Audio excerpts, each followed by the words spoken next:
မိတ်ဆွေအားလုံးမင်္ဂလာပါလူချင်း YouTube channel မှာကြိုဆိုပါရခင်ဗျမင်္ဂလာပါမိုးဆိုင်ပြီးသားနွားချီကိုမြေသွေးအဖြစ်ပြန်သုံးလို့ရလားဆိုသုံးလို့ရတယ်လေနော်သုံးလို့ရတာပေါ့ပိုတော်ကောင်းသေးတယ်သို့ပေမဲ့အဲ့မှာမှတ်ထားစရာအချက်နှစ်ချက်ရှိတယ်နော်ပထမတစ်ချက်ဒီနှက်ကအဲ့ဒီမိုးစွန့်ပစ်စာတွေကိုအားလုံးနှက်ကမယ်နှက်တဲ့ချိန်မှာ EM တို့ဖွဲနုတို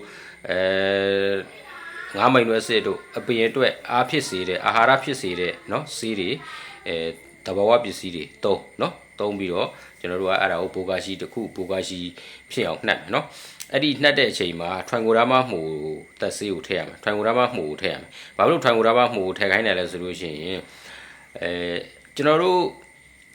့စွန့်ပစ်စာမြေဆွေးရတွေမှာနှက်လိုက်တဲ့အချိန်မှာအပူချိန်ကြောင့်မှုရိုင်းတွေထွက်လာလိမ့်မယ်အဲ့ဒီမှုရိုင်းတွေဒီ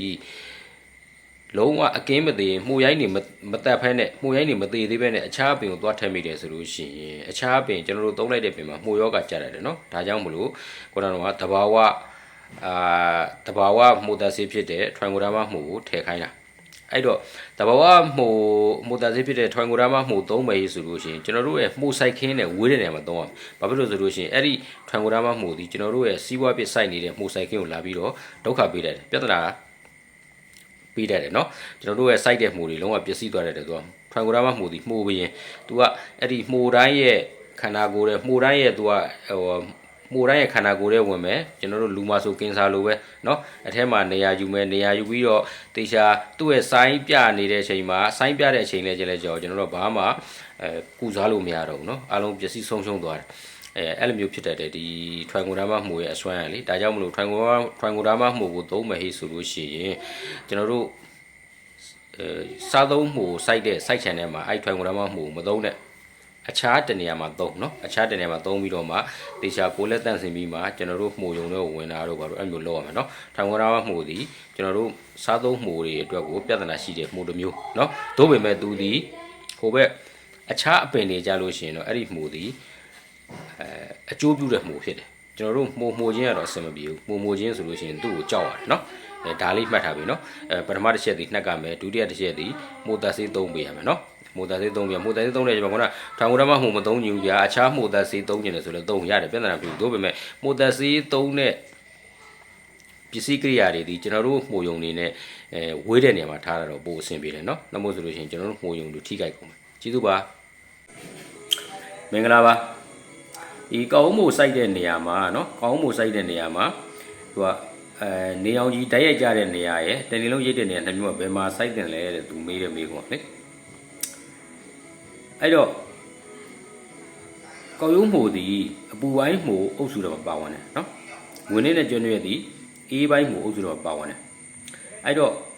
ကောက်ရုံးမှုကအပူပိုင်းမှုအုပ်စုတော့ပါဝင်တာဖြစ်တဲ့အတွက်သူ့ကိုစိုက်တယ်ဆိုလို့ရှိရင်ပူအောင်လုပ်ပေးအောင်เนาะခြေခံချက်ကလေဝင်နေမှုနဲ့ကျွန်းနေမှုဒီအေးအောင်လုပ်ပေးအောင်ဒါဆိုမှုထွက်เนาะ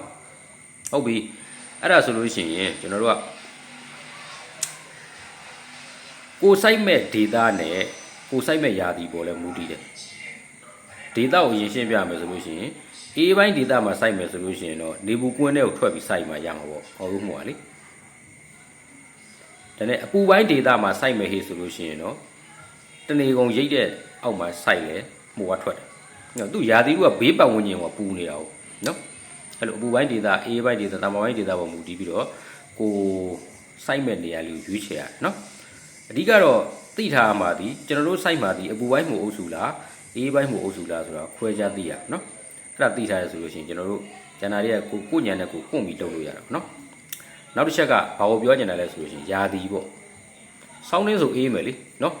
်စောင်းနှင်းဆိုအေးမယ်အေးတဲ့ချိန်အေးတဲ့ယာတီမှာစိုက်မယ်ဆိုရင်အပူပိုင်းမှာစိုက်မယ်ဆိုလို့ရှိရင်လေကျွန်တော်တို့ကကွင်းမြူထွက်ဆိုင်ရ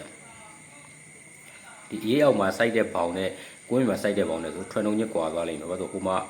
အပူစုတာဟုတ်နော်အပူရတာအဲ့လိုလေးတော့စဉ်းစားရမယ်နော်အဲ့တော့အေးတဲ့ data မှာစိုက်မယ်ဟိဆိုလို့ရှိရင်တော့အပူရနိုင်လို့ရအောင်ကျွန်တော်တို့ကကွင်းမြင်ပဲစိုက်ဘလူးနည်းတစ်ဖြစ်အပူရနိုင်တယ်မြရအောင်စိုက်ရနော်အဲ့တော့ဒီမှာတစ်ချက်ပြောတာရှိတာကမိတ်ဆွေတို့အနေနဲ့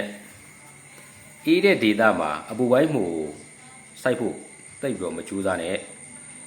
ဘာဖြစ်လို့လဲဆိုလို့ရှိရင်ရရှိတဲ့အ အကျိုးအမြတ်နဲ့ကျွန်တော်တို့ပိတ်ဆက်လိုက်ရတဲ့လုံလဝရိယကျွန်တော်တို့ပိတ်ဆက်လိုက်ရတဲ့အရင်းနှီးတွေပေါ့နော်အဲ့ဒါတွေကမတန်ဘူးနော်ပိတ်ဆက်ဖို့မတန်ဘူးဒါကြောင့်မလို့ကျွန်တော်တို့အပူပိုင်းဒေသမှာအပူပိုင်းမို့စိုက်တာပို့ပြီးအဆင်ပြေတယ်နော်စိုက်လို့မရဘူးလားဆိုစိုက်လို့ရတယ်နော်စိုက်လို့မရဘူးပြောတာမဟုတ်စိုက်လို့ရတယ်အဲ့စီးပွားတော့တွက်မယ်ဆိုလို့ရှိရင်ဒီဘက်ကိုအပူပိုင်းဘက်ကိုမမှီဘူးเนาะအဲ့တော့ကြားလိုက်ချင်တော့တောထဲဝင်ရမှာပေါ့ဗျာဆိုလို့ရင်အပူပိုင်းမို့စိုက်နေအပူပိုင်းမို့နဲ့စီးပွားပြလုပ်ချင်တယ်ဆိုတော့အပူပိုင်းဒေသစိုက်လို့ရတဲ့နေရာကိုသွားအေးပိုင်းမို့နဲ့စိုက်မယ်ဆိုလို့ရှိရင်အေးပိုင်းမို့နဲ့စီးပွားပြအောင်စိုက်မယ်ဆိုလို့ရှိရင်အေးပိုင်းဘက်မှာချင်းကပ်โอเคကျေးဇူးပါ